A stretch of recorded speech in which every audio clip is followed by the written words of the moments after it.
Hello everyone, David A. Cox here with PCClassesOnline.com, and right now we are actually live. We are about to teach our new to iOS 8 class. We have people tuning in from all over the globe. For any of you out there who are watching this after the fact, feel free to anytime join our live classes. They're completely free. This is a free public service. You can find out all of the information, of course, on our website at PCClassesOnline.com. So if you have an iPhone or an iPad and you're about to upgrade to the new operating system, this class should hopefully answer all of your questions. Let's go right now live. Here is iOS 8 on PCClassesOnline.com.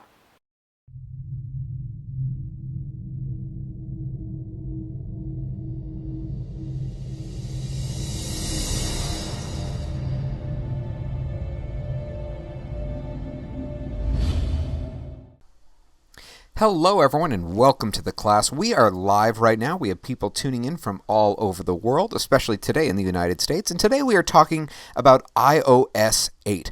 One of the things many of you have come to learn is that I like to put out the date when I record these classes just because things do change over time, and especially in the line of technology. And today's date is, well, unfortunately, it's September 11th of 2014. As I said, we are live right now, so hopefully...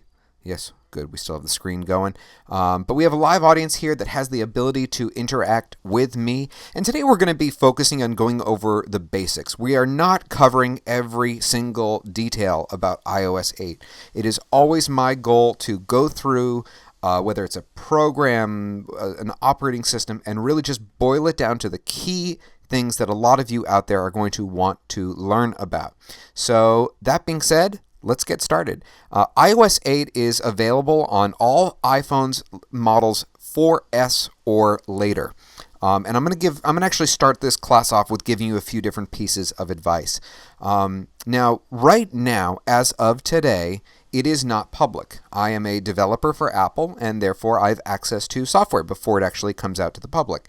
In the past, it has been my observation that many times the software for the older generation, whatever it is, iPhones or iPads, don't tend to run as well on the last device that is supported. So in this case, it would be the iPhone 4S. Now, for those of you who are members of PCClassesOnline.com, especially those of you who are here live, I will be releasing an email somewhere around 24 hours after iOS 8 publicly comes out, because then I will have time to test it on all of these various devices.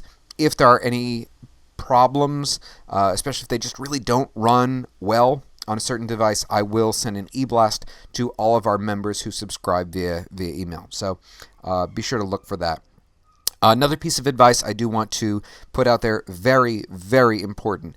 Anytime you are upgrading the operating system of any device, whether it's an iPhone, an iPad, or a computer, Mac or PC for that matter, it is very important that you back up your data before starting the upgrade process.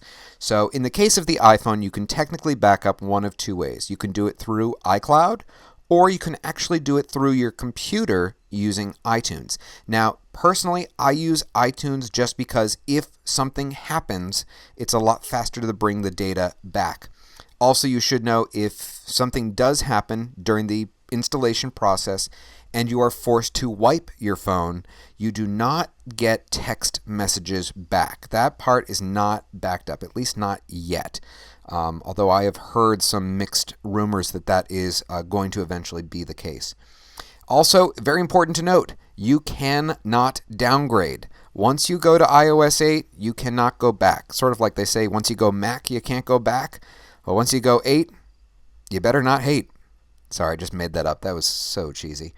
But from what I have seen, I've been using iOS 8 now for about 48 hours. This is what we refer to as the Golden Master version, which is going to be the version that is released theoretically publicly on September 17th, and very, very minimal issues. No reason for me to not recommend it at this point in time. And let's see here. Finally, the last big tip I do want to give to all of you is that when you do this, when you upgrade your device, of course it is free. Please be connected to a high-speed internet connection. And by that, I mean not DSL. I've had several clients at my small business come in, usually the day that an operating system comes out, and they don't know what to do because their phone freaked out during the installation process, and especially right after it comes out. Apple's servers are getting hammered by millions and millions of people all downloading the same file at the same time. So that immediately slows it down. Add in a DSL connection and it can screw things up. So very strong recommendation. Make sure that you're on a really good wireless signal that has either broadband, whether that's cable or fiber optic behind it. So let's get started.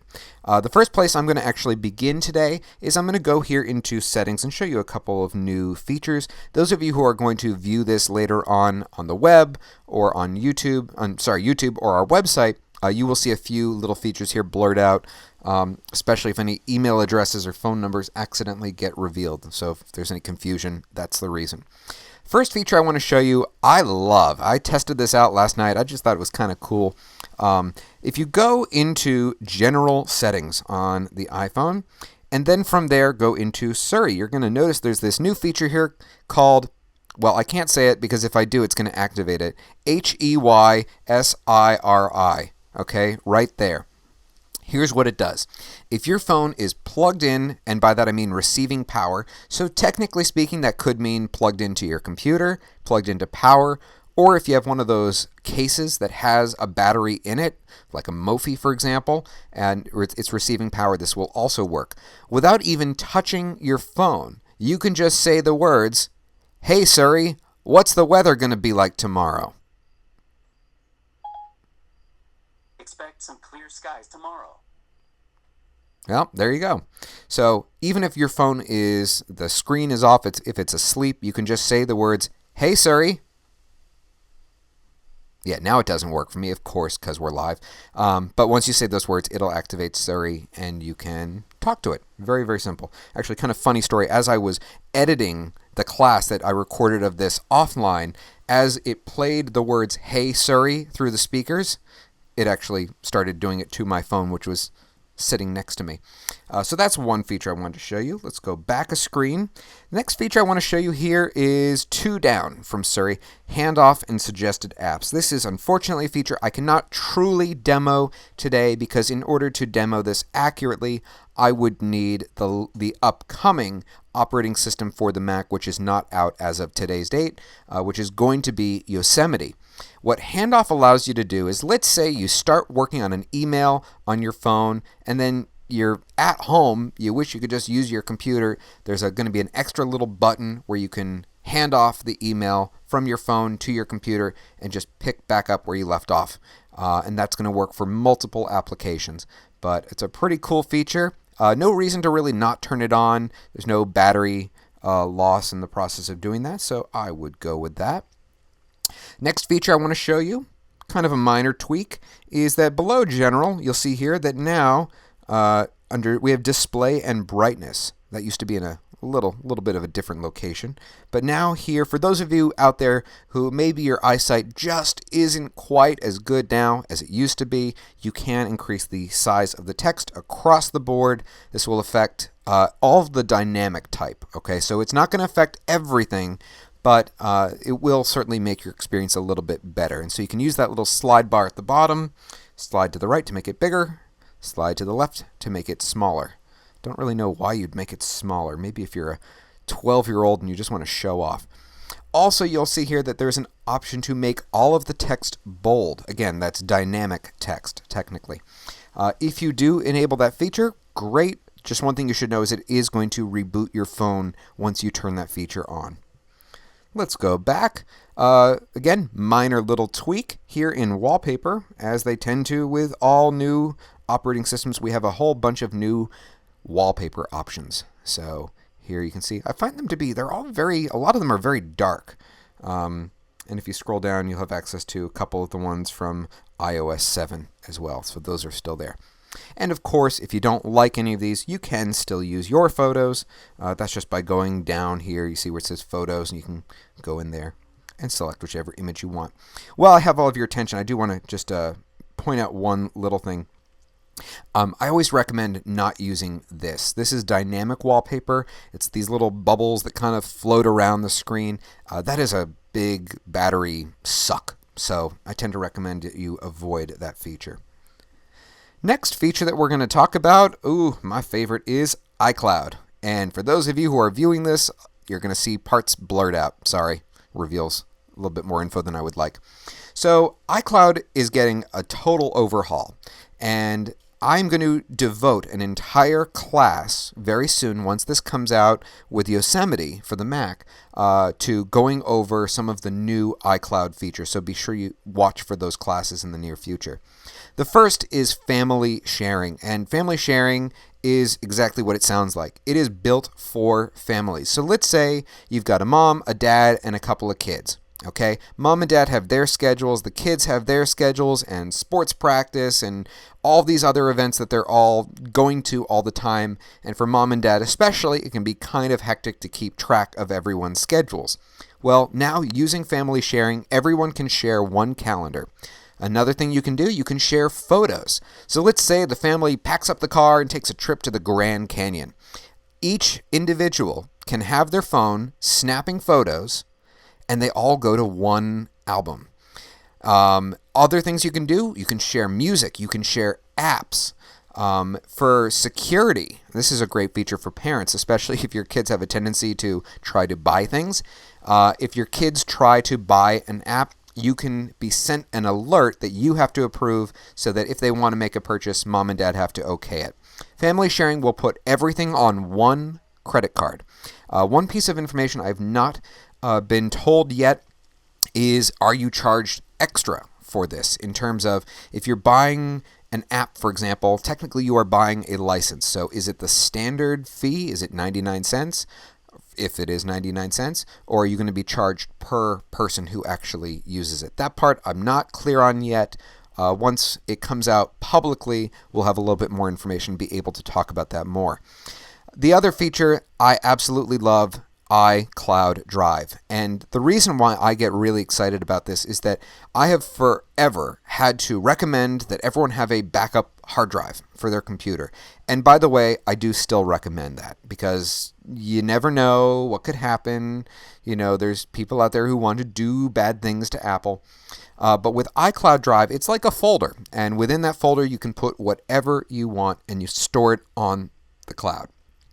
So if I go into mine right now, they actually just unlocked this for me. Well, for the developers, rather, not just me. Let's see here. Oh, I thought they had. Look me up by email. Oh, sorry, I was in the wrong screen. Manage storage. And you'll see I did not mean to do that. Let's go to buy more storage. That's the screen I wanted. Here, we'll give you the pricing plan. So everyone gets 5 gigabytes for free. But if you just look at how much more you can get for $1 a month, you can get 20 gigabytes. For $4 a month, 200 gigabytes, $9.99 a month, 500. And if you're a true diehard e-hoarder, as I call it, $19.99 a month. Now, one of the things I want to mention, and I actually misspoke about this in one of our past live classes, this is charged per month. It is not charged in advance for the year like a lot of different plans that you'll sign up for do. So if you buy a year, okay, if you buy a terabyte and you only use it for a month, you're not going to be charged $20 times 12 months. You're just going to be charged $20. Let's go back. So that's a little bit about some of the changes in iCloud. Again, look for that class in the near future. Just going through my little notes here. Next thing we're going to talk about, pretty cool improvement, is to Spotlight. Now, for those of you who are not familiar, let's see here. For those of you who are not familiar, Spotlight you get to by just putting your finger here on the screen and pull down. Okay, I want to do a quick check for the people who are here live. I see one person reporting that they cannot hear the audio. That could be because that person is on DSL. Can everyone else hear me okay? For those of you who are here live, if you just give me a quick yes, that would be appreciated. Yes. Okay, great. Sometimes people who take our live classes on DSL, they have the audio go in and out. It's just a reality of DSL. It's just not fast enough to keep up with a live class. or me for that matter. So here in Spotlight, in the past, you've always been able to pull up things that are on your phone. So you could pull up contacts, music, apps, etc. But now with Spotlight, they've taken it to a whole brand new level. So now you can search things beyond your phone. So let's say someone tells you about a cool app that you might want to download, like maybe one of my favorites, Zeit. Although that's probably a bad example since I do have Zeit. But you could search for it in Spotlight, and it will search the App Store. Searches now include the iTunes Store, so if it's a song that you want to download, or a musician, you want to hear their music in general, you can do that. You can look up movie showtimes. So let's say I know the movie Boyhood is playing in a theater near me, so Boyhood. And there we go. Boyhood, I can find out all the information about it right there. Also, it will search the web, and by the web I actually mean more specifically Apple Maps. So if I'm hanging out and I want to get a pizza, here we don't have any chains where I live, thankfully, but maybe I want to go to Spiritus Pizza, and there we go. It looked immediately up the phone number, the address, and now they're going to hate me because now a couple 100,000 people have just seen their phone number. Oops, it's okay. Other things you can do here in Spotlight, I'm just going through my notes to make sure I covered everything. Yep, I think I actually got it. So that's some of the differences with Spotlight. I love that feature just because usually that's the kind of thing I'm going to use Siri for. And some of you may have shockingly noticed this, that Siri isn't always either A, fast, or B, available. Especially if you don't have a lot of cell phone signal. So that is another option certainly that is there for people who don't want to use Siri. The next feature we're going over photos now. So let's go into my photo library. Here's one of my many photos I've shot with my aerial drone. For anyone out there who likes drone photography, that's kind of my hobby. I really love it. You know, when you can defy gravity, you can just take any kind of photo and just get a whole new perspective on things. Anyone on Instagram, you're welcome to follow me, P-Town Drone Boy. So let's go in and edit this image here, and I'm going to show you some of the new edit features. And for now, what I'm going to do is tilt my phone to the side so that all of you can see this a little bit easier.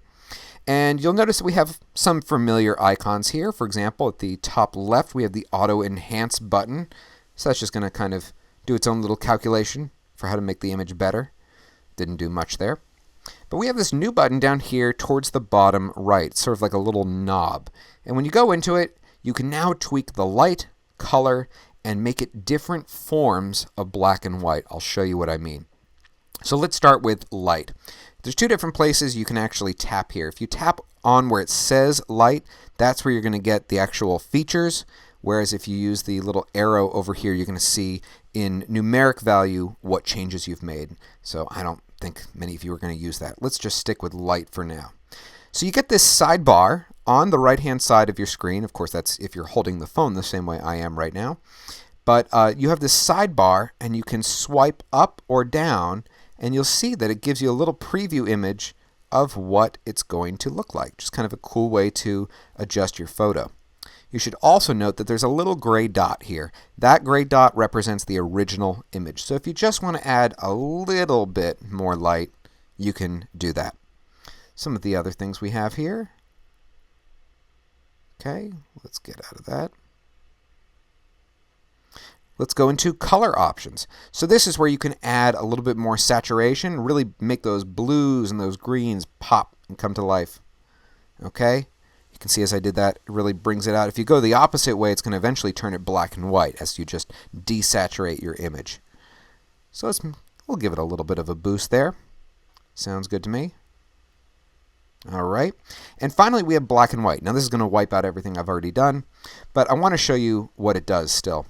So as you go through here, you'll see it's changing, it's not just going black and white, you're changing the grays, you're changing all of those midtones, and it's really kind of cool. Makes it very almost noir-ish. Okay, so I love that feature. It's also changing the shadows and the highlights in the process of doing that. Very, very cool. I'm a fan. Now the button above this, actually I don't think there was actually any change, but we have the same filters that we had in iOS 7, so you can give it sort of that Instagram-like effect. So if you want to make it look all old school, you can do that. Of course, in this case, it's adding these features after I've already made it black and white. Okay. And then we have crop. Crop got a little bit of an adjustment here. So just like you can in the old version, you can pinch to zoom in on your image. Okay, so if I want to get some of the background there out, I can do that. But you may notice that we also have this little wheel on the side. And if you kind of stroke your finger around that, you can now rotate the image. So if you don't have a perfectly straight image, and I always like to use the horizon as my guide, you can now do that. Very cool feature. I'm going to hit cancel for now and discard the changes because I like my original photo. And next we're going to go into, I believe we're going from here into camera.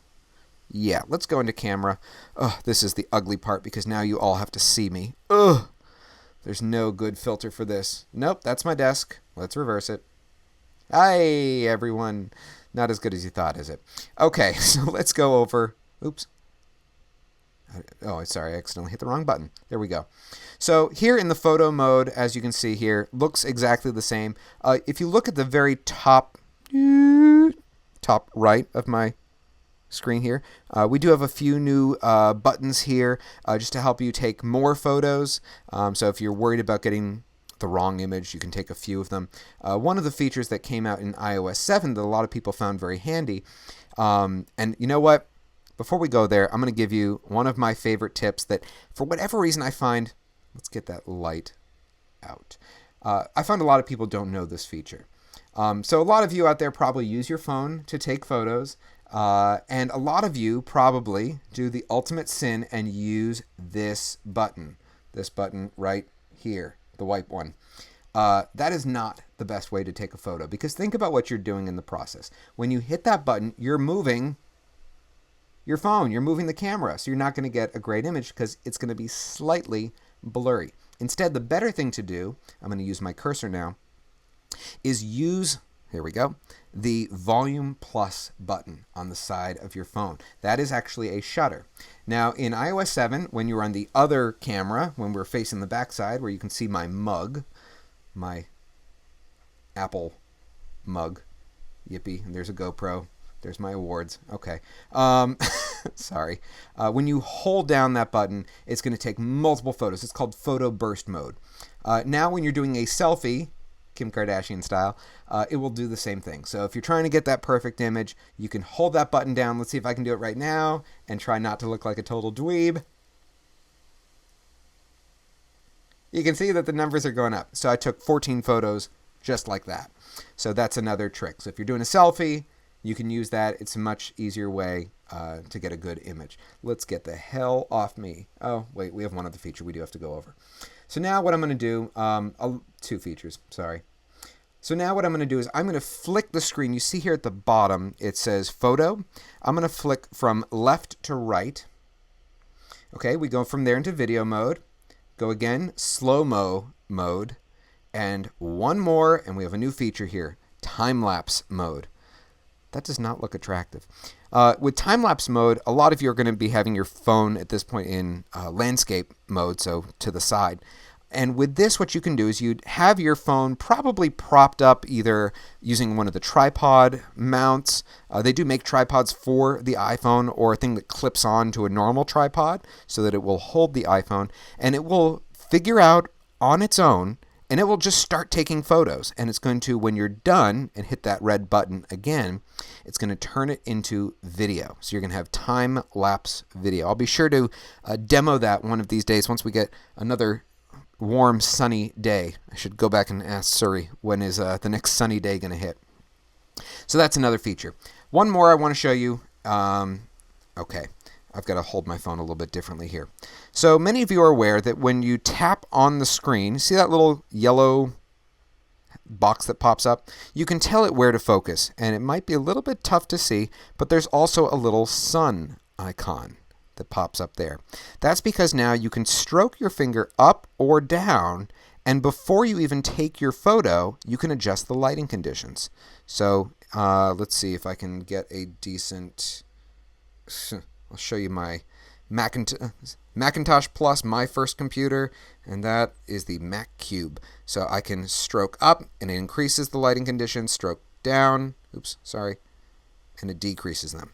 Okay? So without even having to go into post-production, you can do production work. I believe that would be pre-production. Let's get out of that. Enough of you all seeing me. Ugh. God knows you see too much of me as is. Just going through my little notes here. The next feature I'm going to show you, we're actually going to go back into Photos for one moment. It has to do with the sharing button. If you look there at the bottom left corner, okay, a lot of you come to know that as the share button.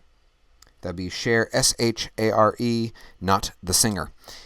We have all of these little social icons here, messages, mail, Twitter, Facebook, and Flickr.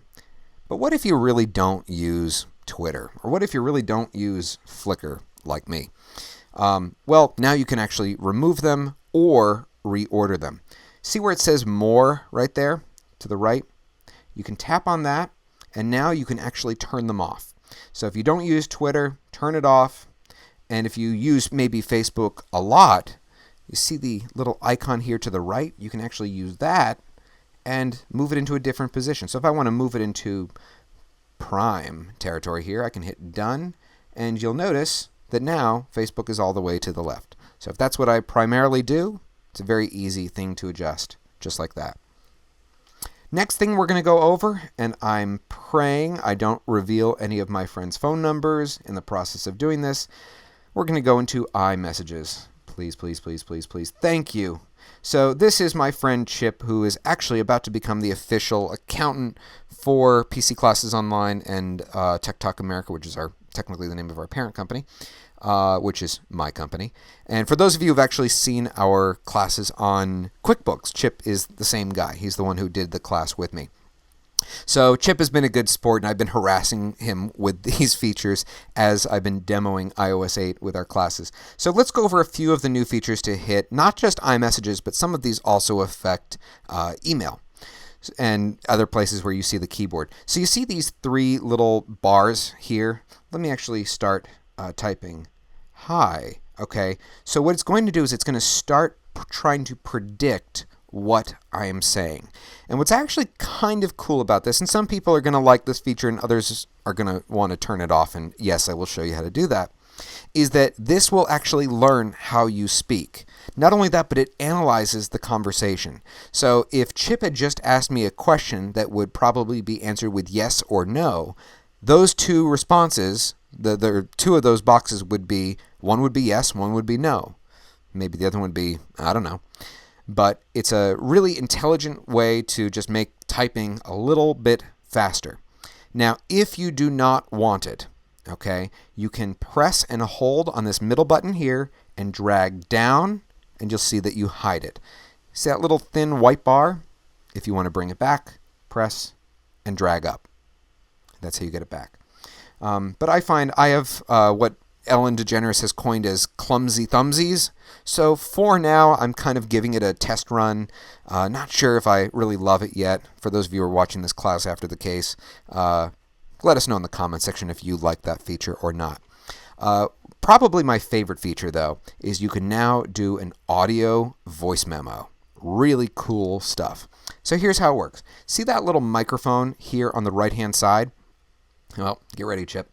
You can press and hold on it, and you'll notice that as I am holding my finger still, it is recording my voice. If I want to send this message to Chip, in this case, I just drag my finger up to the arrow, and it sends it to him for the 5th time.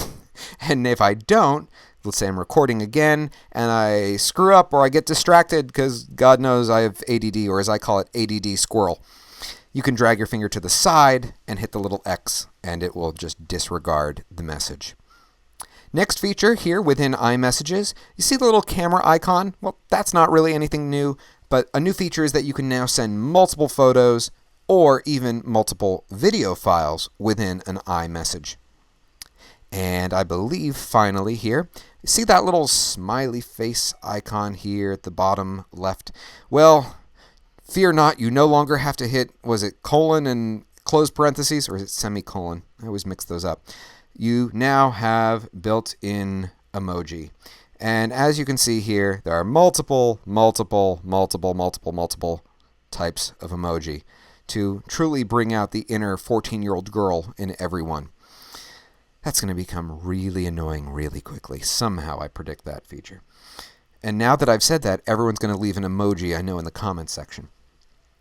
So that's another cool little feature, at least for some of you. And in our last live class, someone had a question about what this microphone is. This is just simply dictation. So if I tap that, I can talk to Chip and just show him that I can speak my words without having to actually type them in, because clearly I'm very, very lazy.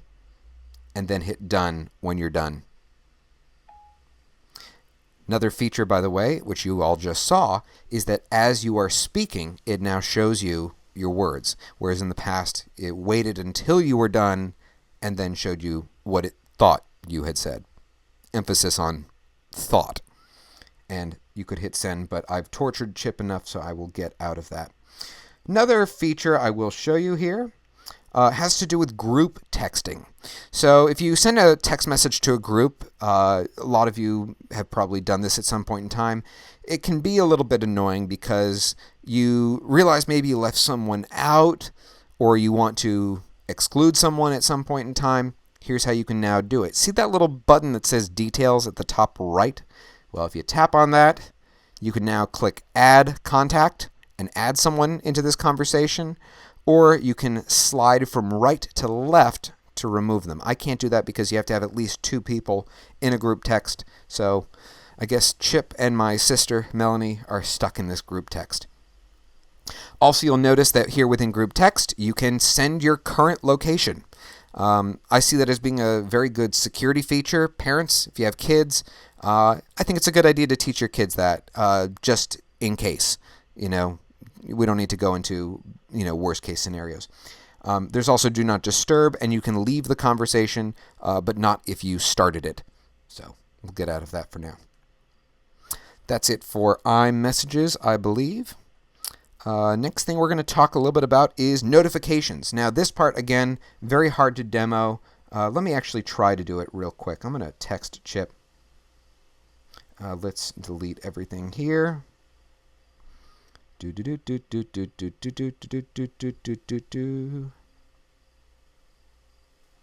Chip, would you please text me back? Thank you. So I'm going to get off that screen, and hopefully he is on his phone and will text me, and you'll see what happens next. I do have Do Not Disturb mode on, so let me actually turn that off for just a moment here so that it does come through. I think I did everything to make this happen. When you get a text message in, it gives you a little notification for most of you at the very top part of the screen. Well, now you don't even have to go into iMessages to respond. When you get that kind of a notification, and this applies to iMessages, it applies to Twitter, calendar items, emails, you can actually respond right from that notification. When it comes down from the top, you just, let's see, come on, Chip, come through for me, buddy. When it comes down, you just swipe down on it, and you can start your reply process. I'm going to try to keep an eye on the screen just in case he does. Clearly, we are in fact live right now. Let's see here. Another very, very minor update is if you go into Notification Center here. Oops, sorry, that's Spotlight. Notification Center. I currently have weather turned off. Or I thought I did. Yep, I do. In the past, it has pulled that data from Yahoo. It's now pulling from the Weather Channel. So, hey, maybe it'll be, what's that word? Accurate. You never know. Moving on, we're going to start to go over a great addition, at least in my opinion, to multitasking. So a lot of you out there know that when you hit the home button, that little button on the front here, when you're in an app, you're actually still running it. It's in the background. It's going down to almost no power, but it is technically speaking still running. There's a new feature that's now built into multitasking. So I'm going to double click the home button, 1, 2, and check out what they've added. So it knows that Chip and I have been corresponding, and it has immediate access so that I can tap on his name, for example, and I can call him, message him, FaceTime call him, etc. right from multitasking. The other thing that you can do is if I slide my finger right now, I always say slide, swipe, from left to right, Tim Cook will be very angry at me for saying that. I can now also access my favorites. So anyone who's in your favorite contacts, you can do the same thing. Access their phone number, message, FaceTime, etc. Very, very easy. Pretty cool feature. Next thing is email. So let's go into mail. You're now looking right now, by the way, at my fake email account that I use purely for demoing. So if my email address should ever pop up, it's not real. A lot of you are aware of this in the past, that there were two different ways to delete messages. You could either go to Edit up here at the top right and tap on the different messages, and it puts check marks next to them. And depending on if you have Gmail or a different email account, down here at the bottom right, it would either say archive or trash. If you have Gmail, by the way, it always says archive. This is a fake Gmail account. The other way that you've always been able to do it is slide your finger from left to right, and there was a little trash, or in this case again, archive button here. Two new things. First of all, you'll notice that we have more, actually technically three new things. We have a whole bunch of options right here, okay, including move to junk, move message to a different folder. So for those of you who do use email folders, you can do that on the Mac, known as mailboxes. You can also have notify me. Check this out. So let's say it's a really important conversation and I need to know when this person replies to this thread. You can hit notify me and it will play a special alert to make sure that it gets your attention. For those of you out there who are business people, that's a great little feature. Two other things here. If you do the reverse, if you slide from left to right, you can now mark it as unread. Okay, sorry, that is, let me open up the email. Okay, great. Therefore, it is read, so now when I do it, it says mark as unread. Usually I already have that done when I do this.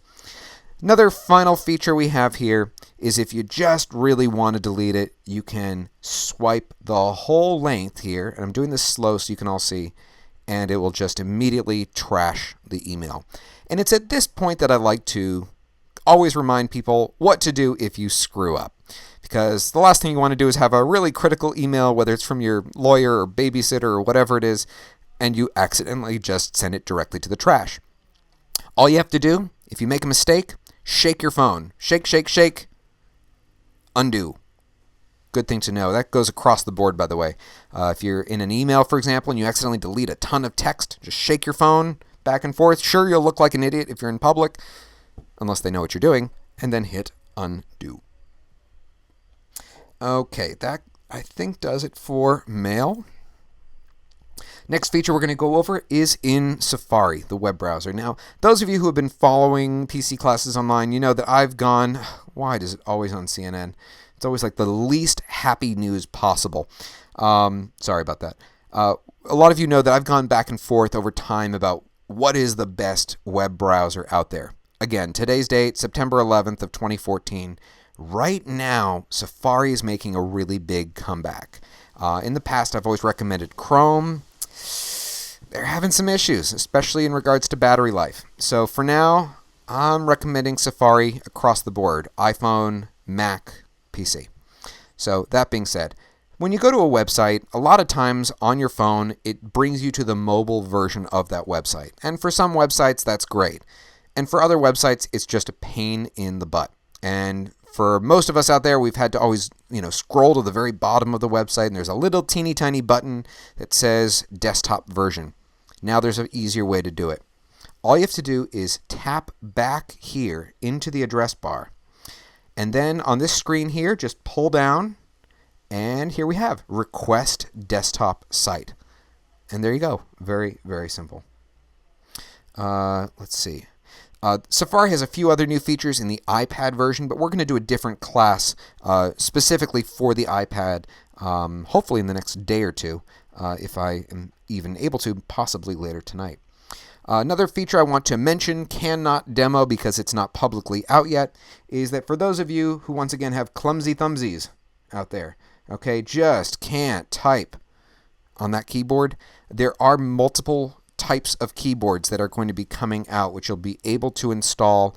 We will do a class on those when they are available. However, because right now it's still not public, I can't do that just yet. Next feature we're going to talk about is the built-in health app. And This another one, unfortunately, can't show much about it. For those of you out there who have a pedometer, whether it's a Fitbit or a Jawbone, or Up by Jawbone rather, Jawbone's the company, or any of those other gadgets that talk to your iPhone, those will all start to gather data within the Apple Health app. And it looks like a pretty cool app. We'll do a class on it when it really becomes public. I actually don't own a Fitbit or anything like that, partially because I was kind of waiting to see what the Apple Watch looked like. But now that it's delayed by, it's not going to come out for several months, I may hold off. We'll see. But the Health app is pretty interesting looking, I'll tell you. You can pull in all sorts of different health data. For those of you who care to put everything about your life in your phone, you can pull from multiple sources. You'll see here the reason why is my app that I use. I have two different apps that I'm demoing right now as far as tracking your steps, for example.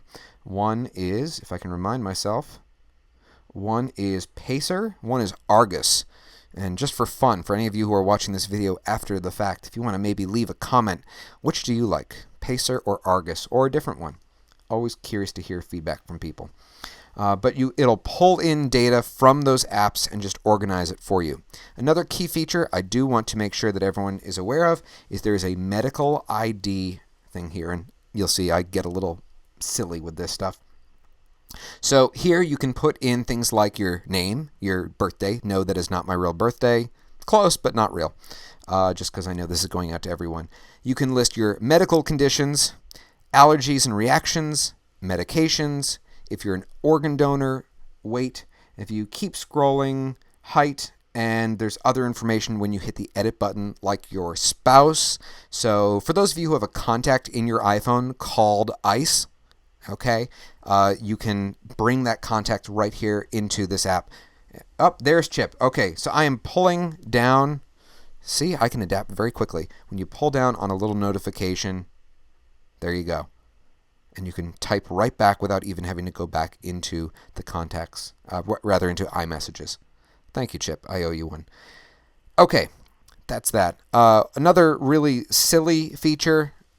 Don't even know why they really put this out there.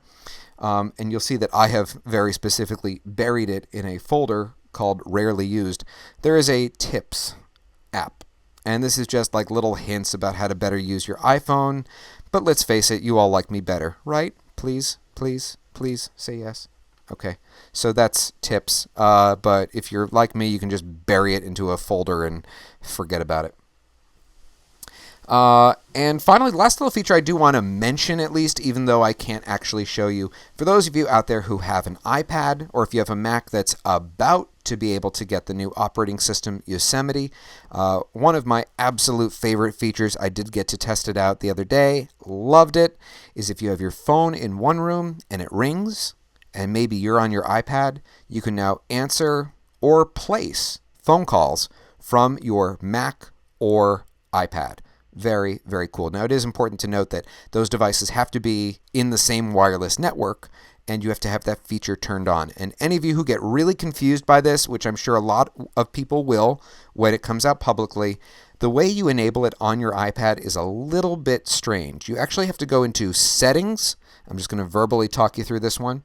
You go into Settings. From Settings, go into FaceTime Settings, and there is a little option. It's the second one down called iPhone Cellular Calls, and that will allow you to use your iPad as a phone, a really, really big phone. So that does it for our iOS 8 class. I want to thank everyone who's here live and participating. What I'm going to do now is, for the people who are here live, I'm going to answer all of their questions. Guys, we got plenty of time to stick around and get all of those questions answered for you. For the people out there who are watching this either on our website or watching this on YouTube, please, if you haven't already done so, do check out our service. PC Classes Online is a completely free public service. And for those of you who don't know me, this is my passion. I believe, I think everyone out there had at one point in time when they were a kid, that one teacher who was just so into whatever they taught that you just soaked it all up like a sponge. For me, this is technology. I love teaching. I love our students who so graciously show up every week and tune in for our live classes. We currently have well over 100,000 members located in almost every single country on Earth. Really amazing stuff, and I just want to put out there my gratitude towards all of you for believing in us. So if you haven't checked out our website, please do so. It's pcclassesonline.com. This is David A. Cox, and we'll see you soon. That's all, everyone. Take care.